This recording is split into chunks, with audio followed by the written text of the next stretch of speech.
सुनो, अपनी बहन से पूछ लेना कल कितने बजे आएंगी तुम्हें राखी बांधने। मुझे भी जाना है अपने मायके। कोई परेशानी है क्या तुम्हें? तुम इतना रूडली क्यों बात कर रही हो निशा के बारे में? अब ऐसा भी क्या कह दिया मैंने?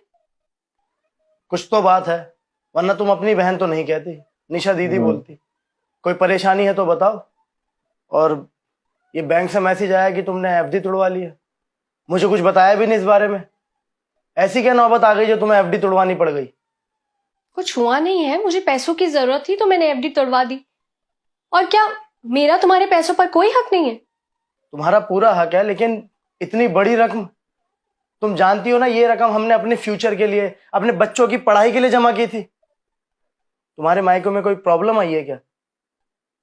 सुनो, बहुत रात हो गई है, कल त्योहार भी है, उसके बाद बात करते हैं।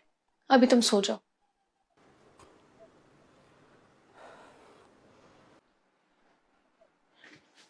नमस्ते भैया, कैसे हो? आ गई तू? अरे भाभी, सो सॉरी, मुझे आने में लेट हो गया।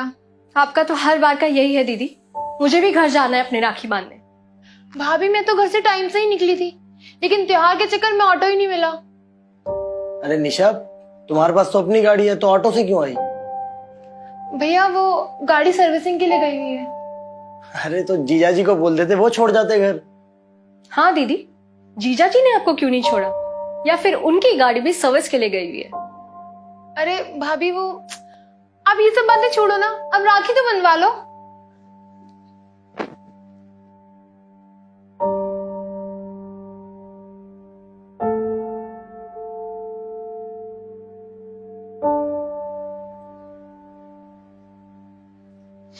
अब ये बता कि गिफ्ट में क्या चाहिए तुझे? कुछ नहीं भैया, बस आपका साथ चाहिए हमेशा मुझे। वो तो नहीं मिलेगा दीदी। ये कैसी बचकानी बातें कर रही हो तुम? अरे बोलने से पहले कुछ तो सोच लो कि क्या कह रही हो। मैं कुछ गलत नहीं कह रही हूँ। अगर ये हमें अपना नहीं समझती तो हम इनका साथ क्यों देंगे? भाभी, आप ऐसा क्यों कह रही हैं? कोई गलती हो गई है क्या मुझसे? आप नाराज हैं मुझसे? दीदी, नाराजगी तो अपनों से की जाती है ना, और आप कहाँ हमें अपना समझती है? सच में भाभी, ऐसा कुछ नहीं है। भैया, आप ही समझाओ ना भाभी को, वो क्यों मुझसे नाराज है? क्या हुआ? क्यों त्योहार वाले दिन निशा का दिल दुखा रही है? हुआ क्या है तुम्हें? मुझे कुछ नहीं हुआ है। राखी तो तुमने बनवा ली ना, अब राखी का गिफ्ट भी दे दो अपनी बहन को। क्या है ये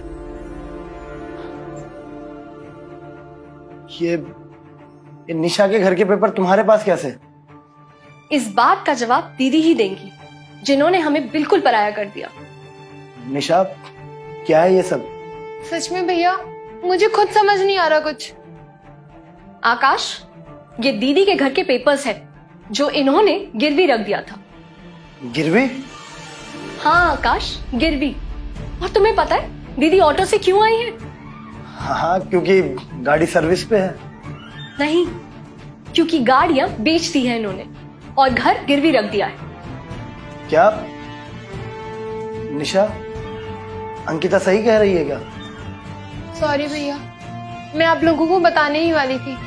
इनको बिजनेस में बहुत लॉस हुआ, इसलिए हमें ज्वेलरी और गाड़ियां बेचनी पड़ी और घर भी गिरवी रखना पड़ गया। सॉरी भाई, सॉरी भाभी। दीदी, अगर आप हमें अपना समझती ना तो आप हमें जरूर बताती, लेकिन आपने तो हमें पराया कर दिया। दीदी, आपकी लाइफ में इतना कुछ हो गया और आपने हमें बताना जरूरी नहीं समझा।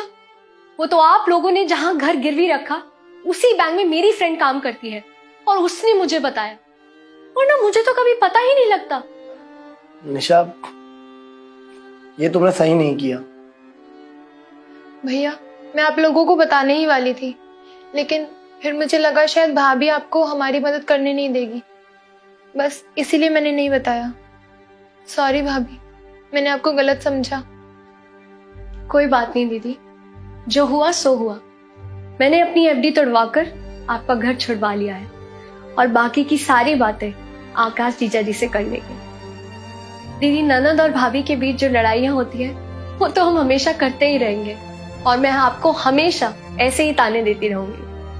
पर दीदी, मुझे इस रक्षाबंधन पर आपसे एक वादा चाहिए कि आपको जब भी हमारी जरूरत होगी आप हमें हमेशा बताएंगे। सुख में भले ही आप हमें याद ना करें, पर दुख हमेशा हमारे साथ शेयर करेंगे। प्रॉमिस भाभी, आप जैसी भाभी हो ना तो कोई भी ननद अपने मायके जाने से ना कतराए, और बिल्कुल। माँ का प्यार भी भाभी से ही मिल जाए। अच्छा अच्छा, बहुत इमोशनल हो गए हम सब।